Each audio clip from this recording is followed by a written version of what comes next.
প্রান্তিকের নাম জানতে পেরে চমকে গেল কথা আর অগ্নি। সম্পূর্ণ জানতে হলে দেখতে থাকো প্রথম থেকেই। গল্পের শুরুতেই আমরা দেখতে পারি যে কথারা সবাই মিলে ছদ্মবেশ নিয়ে চলে গেছিল চোরা কারবারি যেখানে হয় সেখানে। আসলে বন্দুকটা দিয়ে কে গুলি করেছে সেটাই জানতে চাইছিল কথা আর অগ্নি, কারণ যেই বন্দুকটা দিয়ে গুলি করা হয়েছে সেই বন্দুকটা একটা কর্নেলের বাড়ি থেকে চুরি করা হয়েছে, আর সেই জন্য চোরা মার্কেটে এসেছে ছদ্মবেশ নিয়ে কথা। এর মধ্যেই প্রান্তিক মনে মনে ভাবে যেভাবেই হোক কথা আর অগ্নি চাইবে সমস্ত সত্যিটা বার করতে, কিন্তু আমি কোনোভাবেই ধরা দেব না। এদিকে নাচতে নাচতে প্রত্যয়ের আইডি কার্ডটা নিচে পড়ে গেছে, আর যেহেতু প্রত্যয় একজন পুলিশ অফিসার সেই আইডি কার্ড দেখে ধরে ফেলেছিল গুন্ডাগুলো। তখনই গুন্ডাগুলো বলে, কে রয়েছে, পুলিশ অফিসার কে, বেরিয়ে আয়, না হলে কিন্তু এক্ষুনি সবকটাকে শেষ করে দেব। এর মধ্যেই কথাকে টেনে নিয়ে এসেছে, আর কথার গলায় এমনভাবে অস্ত্র ধরেছে যে অগ্নি কিছুতেই আর মেনে নিতে পারে না। মাটিতে অনেকটা বালি ছড়ানো ছিল, সেই বালি তুলে নিয়ে গুন্ডাগুলোর চোখে মুখে ছড়িয়ে দেয়। এরপরে আচ্ছা মতন ধোলাই দিতে শুরু করে অগ্নি, আর বলে, বল তোদের ওস্তাদের নামটা ঠিক কি, কে এই বন্দুকটা কিনেছিল, তাড়াতাড়ি করে বল।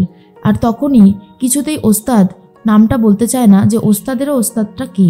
অগ্নি তখন মারধর দিতে শুরু করে। কথা বলে, পাচক মশাই ছেড়ে দিন, এই রকম ভাবে হবে না। অগ্নি তখন বলে, আমি এত সহজে ছেড়ে দেব না, আমাকে এই কাজটা করতে হবে, কিছুতেই আমি ছেড়ে দেব না, বললাম তো। তার মধ্যে অগ্নি বলে, আমি তো কোনোভাবেই ছাড়বো না, কোনোভাবেই না, জব্দ আমি করবই। তখন কথা বলে, ওকে জব্দ করতে হলে আমাদেরকে আরেকটু ঠান্ডা হতে হবে। এরপর মারতে শুরু করে ওস্তাদকে, আর ওস্তাদ তখন বলে, আমি বলছি এই যে বন্দুকটা কিনেছিল ওর নাম প্রান্তিক বিশ্বাস। আর এই নামটা শোনার পর জুনি থেকে শুরু করে অগ্নি, কথা সবাই চমকে ওঠে।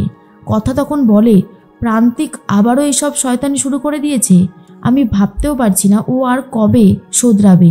অগ্নি বলে, ও কথাকে মারার চেষ্টা করেছে, এর ফল ওকে ভুগতে হবে, আমি ওকে কোনোভাবেই ছেড়ে দেব না। কথা ভাবে, প্রান্তিক তো আমাকে টার্গেট করেনি, করেছিল পাচক মশাইকে। আমি গিয়ে পাচক মশাইকে বাঁচিয়ে দিয়েছিলাম, ও আমার পাচক মশাইকে মারার চেষ্টা করেছে, এর প্রতিশোধ তো আমি নেবই নেব, ওকে আমি উচিত শিক্ষা দেব। কথা তো বাড়িতে চলে গেছে, তারপরেই ভাবতে থাকে কি করবে। আর ঠিক সেই মুহূর্তেই চলে এসেছে পিসিমণি। পিসিমণি এসে কাউকেই তো আর চিনতে পারছে না, আর বলে, এ কি, কে তোমরা, হঠাৎ করে বাড়ির মধ্যে ঢুকে এসেছো? তখনই তিমির বলে, এই রে, এবারে কি করে সামলাবো নিজেই বুঝতে পারছি না। তখন এদিক ওদিক বলে ম্যানেজ করার চেষ্টা করে, কিন্তু এরপর চলে এসেছে কর্তা দাদু। কর্তা দাদু বলে, আমার বাড়িতে এরা সব কারা, আমি তো বুঝতে পারছি না। সবাই মিলে ভয় পেয়ে পালিয়ে যায়, তারপরে আবার বাড়িতে ঢুকেছে।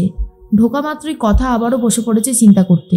অগ্নি তখন বলে, জানি তুই আবার লস্ট হয়ে গেছিস তাই তো, শোন এত চিন্তা করিস না, তুই সবে সবে একটা রোগ থেকে মুক্তি পেলি, এরপর যদি আরও বেশি করে চিন্তা করিস না শরীরের ক্ষতি হবে, তাই বলছি দয়া করে এইসব চিন্তা ভাবনা বন্ধ কর। আর একটা কথা মনে রাখবি, আমি সবসময় তোর সাথে আছি, তোর কোনো ক্ষতি হতে দেব না, সব সময় তোর প্রোটেকশনের দায়িত্ব আমার। তখনই কথা বলে, আপনি কেন যে আমাকে নিয়ে এত বেশি ভাবেন কে জানে। অগ্নি তখন বলে, কেন ভাববো না, কেন ভাববো না, আর তুই কি করলি, গুলিটা খেয়ে নিলি নিজে, আমার দিকে আসছিল গুলিটা, কি হতো বলতো তোর যদি কিছু হয়ে যেত। কথা বলে, কি আর হতো, কিছুই হতো না, আপনি শুধু শুধু চিন্তা করছেন। এরপর সবাই মিলে ড্রেস চেঞ্জ করে নেয়। আর ঠিক তখনই অগ্নি বলে, প্রান্তিককে ধরতে গেলে আমাদের একটা ফোন দিয়ে আটতে হবে। বাকিরা সবাই মিলে ফোন দিয়ে আটার চেষ্টা করছে। তখনই তিমির বলে, আমি বলছিলাম কি, এখন এত চাপ নেওয়ার কোনো দরকার নেই, আসল নামটা তো আমরা জেনেই গেছি, এবারে আমরা বুদ্ধি করে ওই প্রান্তিককে ধরবো, কিন্তু তাড়াহুড়ো করা যাবে না, তাড়াহুড়ো করতে গেলে অনেক সময় বেশি বিপদ হয়ে যায়।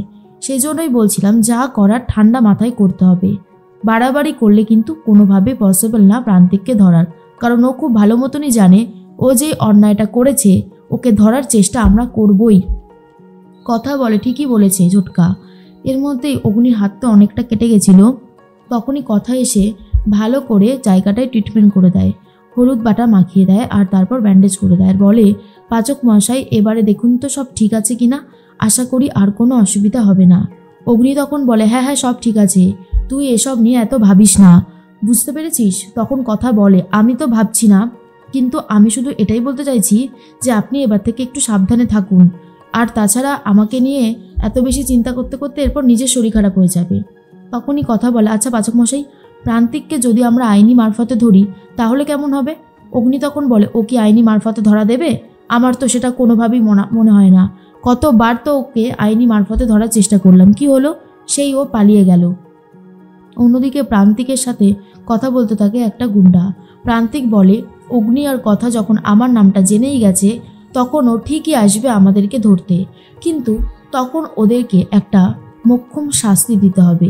কিন্তু এদিকে সবাই মিলে প্ল্যান করে কি করে ধরবে, আর অন্যদিকে প্রান্তিক চিন্তা করে কি করে কথা আর অগ্নিকে জব্দ করবে। তখনই অগ্নি মনে মনে ভাবতে থাকে কথা যেন তার কাছে এসে তাকে জোর করে কিস করতে চাইছে। এরপর অগ্নি না করতে করতে চেয়ার নিয়ে প্রায় পড়েই যাচ্ছিল, স্বপ্নের মধ্যে না বাস্তবে। আর তখন কথা এসে ধরে নেয় আর বলে, পাচক মশাই আপনি কি করছিলেন? এক্ষুনি তো চিৎপটাং হয়ে যাচ্ছিলেন। অগ্নি বলে, কথার সাথে আমি অনেক বেশি অ্যাটাচ হয়ে গেছি।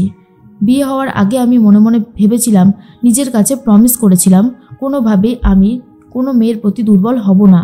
আমার মা যাকে ঠিক করে রেখেছে আমি তাকেই বিয়ে করব। এখনও মায়ের যদিও স্মৃতি ফেরেনি, কিন্তু একদিন না একদিন তো ফিরে আসবে। তখন মা যাকে বলবে আমি তো তাকেই বিয়ে করব। কিন্তু কথার প্রতি তো ইনজাস্টিস হবে, এটা আমি কি করে মেনে নেব? না না, আমার ভালো লাগছে না কিছু। আমি যে কি করব বুঝতে পারছি না। কিছু একটা করতে হবে আমাকে। কথাকে তো আমি হসপিটালে বলেছিলাম আই লাভ ইউ। ও যদি ওটা ধরে বসে থাকে তাহলে আমিও আবার বিপদে পড়ে যাব। এটা ঠিক হচ্ছে না। আমি না কথাকে বলে বোঝাতে পারছি কি হচ্ছে, না মাকে। সব দিক থেকে কেমন যেন আমার অসহায় লাগছে। অগ্নি তখন বলে, কি রে কথা, তুই কি ভাবছিস? কথা বলে, পাচক মশাই কি আর ভাববো, কিছুই ভাবছি না। অগ্নি কথার জন্য বিটরুট নিয়ে আসে আর বলে, নে এটা খেয়ে নে তো, এটা খেলে শরীর ভালো থাকবে, চাঙ্গা হবে। কথা পাচক মশাইয়ের গায়ে হাত দিয়ে বলে, না জ্বর তো হয়নি, সব তো ঠিকই আছে, তাহলে আপনি হঠাৎ করে এইসব নিয়ে আসছেন কেন? তখন অগ্নি বলে, দেখেছিস কারোর ভালো করতে নেই, যখনই কারোর ভালো করতে যাব তখনই কিছু না কিছু সমস্যা হবে। সত্যি আমি না আর বুঝতে পারি না যে কি করব আর কি না করব। অগ্নি মনে মনে ভাবে কথাকে কিছু বলা যাবে না এখন, আগে কথা প্রপারলি সুস্থ হোক, তখনই ওকে সবটা বলবো। এরপর আবারও কায়দা কারণ এক জায়গায় হয়েছে। কথা বলে, ছোটকা আমি একটা প্ল্যান ভেবেছি। আমরা বৈষ্ণবী সেজে প্রান্তিকের বাড়িতে যাব।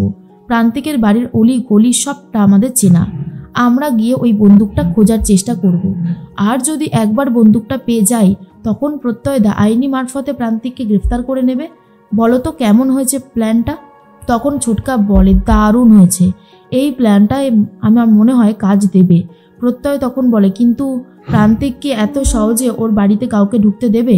আমার কিন্তু এটা নিয়ে যথেষ্ট ডাউট আছে। কথা বলে, সেভাবেই আমাদের কাজটা করতে হবে। যা করার খুব প্ল্যান মাফিক করতে হবে, সাবধানে করতে হবে যাতে কোনো অঘটন না হয়। আর ঠিক তখন অগ্নি বলে, তাহলে আমরা সবাই মিলে এই প্ল্যানটা অনুযায়ী কাজ করব।